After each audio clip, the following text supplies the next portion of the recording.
Let's learn about using who, whom, and whose.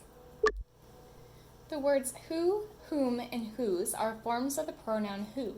They are often used to form questions. Use who as a subject pronoun, like who is running for office and who voted this morning. Use whom as an object pronoun. Whom do you believe?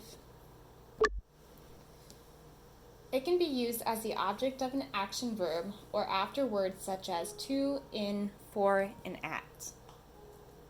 Here's another example. Whom has Barry chosen?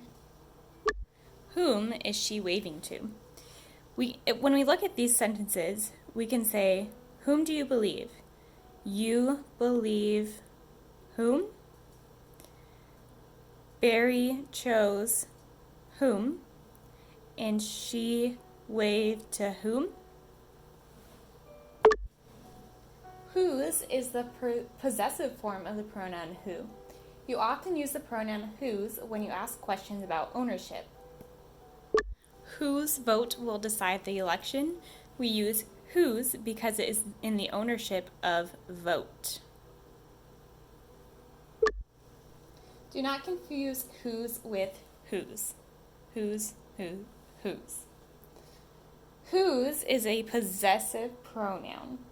Whose is a contraction of the words who is. Remember that a possessive pronoun never has an apostrophe. So we can say, who's the best person for the job? This is not showing possession, but rather it's basically saying who is the best person for the job, or whose sister is she. So whose sister? We want the ownership of sister.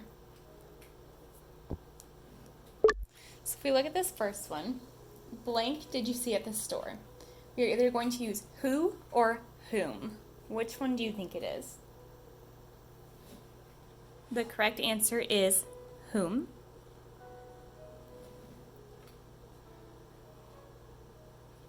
Number 2.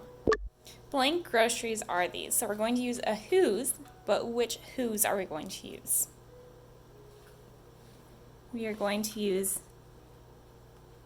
whose instead of whose, because this is saying who is, and we don't want to say who is groceries are these because that doesn't make sense. So we're going to be using whose.